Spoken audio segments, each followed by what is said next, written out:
Autograph लेते हुए। हाँ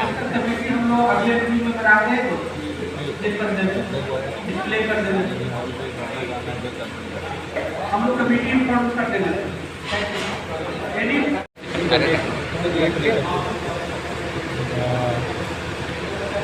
ये कोई सम्मेलन नहीं है और न कोई भाषणबाजी होनी है। IMA का काम ही है अपने चिकित्सकों को अपडेट करते रहने का, जो उनका जो ज्ञान स्तर है उसको उसमें उत्तरोत्तर बढ़ोतरी करने का।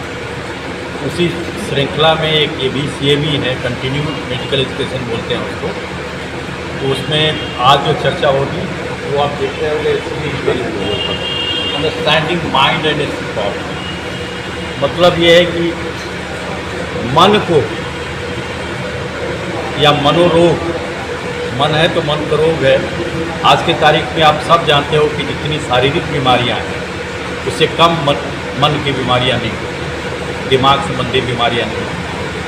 कई लोगों को कई तरह का वहम और उसके चलते चिंता, उदासी, परेशानी, बेचैनी है, तरह तरह का ये सब जो बातें होती रहती है, उसके चलते मनोरोग तो होता ही होता है, साथ में उससे शारीरिक बीमारी भी होती है।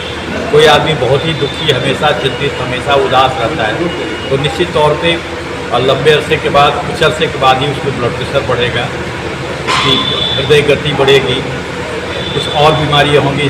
जो स्ट्रेस, जिससे तनाव होता है, उसे शारीरिक बीमारियों का भी वो एक बहुत बड़ा वजह है। तो आज ये जो डॉक्टर साहब आए हैं, डॉक्टर अमरदीप जो आए हैं, ये इसी विषय पर ये चर्चा करेंगे, जो हम लोग को बताएंगे।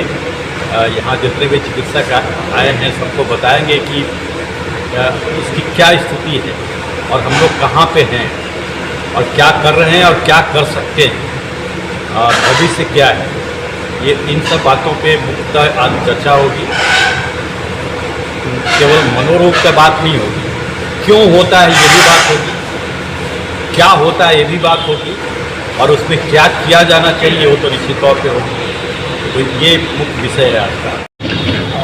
मुख्य रूप से कारण ये है कि दुनिया भर में हम सब जो इंसान हैं अपने जीवन में अलग अलग परिस्थितियों के हिसाब से अपने आप को एडजस्ट कर लेते हैं। लेकिन जिस तरह से दुनिया बदली है, कोविड के बाद तो हमारी दुनिया बहुत बदल गई। कई लोग जो बहुत लोगों के बीच रहते थे वो सीधे मोबाइल के साथ रहने लग गए हैं। परिवारों में अलग अलग तरह के डायनामिक्स आ गए।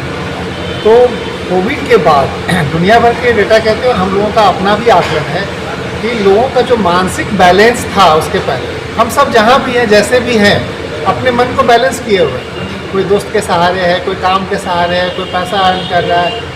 लेकिन कोविड ने जो दुनिया बदला तो बहुत लोग जो पहले ही इसी तरह से अपने मन को संतुलित किए हुए थे, उनके मानसिक स्थिति में बहुत बदलाव। आप बच्चों में देखेंगे कि कोविड के बाद कितने बच्चे स्कूल जाना बंद कर दिए, उनको मोबाइल की लत लग गई। कोविड के बाद कितने बच्चों ने स्कूल जाना बंद कर दिया, उनको लिखने की दिक्कत आने लगी। आप इस बार देखे होंगे कि CBSE ने कहा है कि बच्चे पास तो कर रहे हैं पर उनका पासिंग मार्क्स कम है, लिखने की आदत छूट गई। कई ऐसे लोग थे जो कोविड के दरमियान उन्होंने मोबाइल को पकड़ा और उसके बाद उनको आदत लग गई जुए खेलने की मोबाइल पे। उनका और जो व्यापार है उन्होंने उस आदत को पकड़ा और लोगों को और उसको उन्होंने धकेल दिया। अब देखो आजकल IPL चल रहा है तो IPL से ज़्यादा IPL प्लेयर खेलते हैं और आम आदमी सट्टेबाजी में लगा हुआ है। इसने 1 करोड़ जीता, उसने 2 करोड़ जीता, कितना हारा किसने वो किसी को नहीं बात है।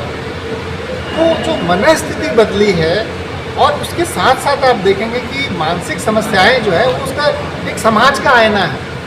दुनिया जिस तरह से बदल रही है, हम लोग अक्सर देखते हैं कि दुनिया की कोई भी घटना होती है उसके बाद मानसिक रोगियों की संख्या में वृद्धि हो जाती है। अब दुनिया में मान लीजिए कि कहीं अभी अस्थिरता है, युद्ध हो रहा है, कई बार मरीज आते हैं उस युद्ध से प्रभावित हो जाते हैं। आप बैठे हैं वो बिहार शरीफ में, आप बैठे हुए पटना में, लेकिन दुनिया की हर एक घटना आपको प्रभावित कर रही है। ग्लोबल वार्मिंग, अक्सर लोग कहते हैं कि ग्लोबल वार्मिंग हो तो पूरी दुनिया की प्रॉब्लम है, लेकिन ग्लोबल वार्मिंग भी आपके मानसिक स्थिति को प्रभावित कर रही है। तो कहने का मतलब है कि जो मन की बीमारियाँ हैं, मुख्यतः जो हमारा अपना तनाव नियंत्रण की शैली है, अगर उसमें किसी तरह से बदलाव आ जाए, चाहे वो बाहरी कारणों से हो या चाहे हमारे आंतरिक कारण से, यहाँ तक कि शारीरिक कारण भी मन स्थिति को, मन के बैलेंस को प्रभावित करती है। यही वजह है कि मन की बीमारियों की संख्या में, मानसिक रोगियों की संख्या में काफ़ी बढ़ोतरी हुई है।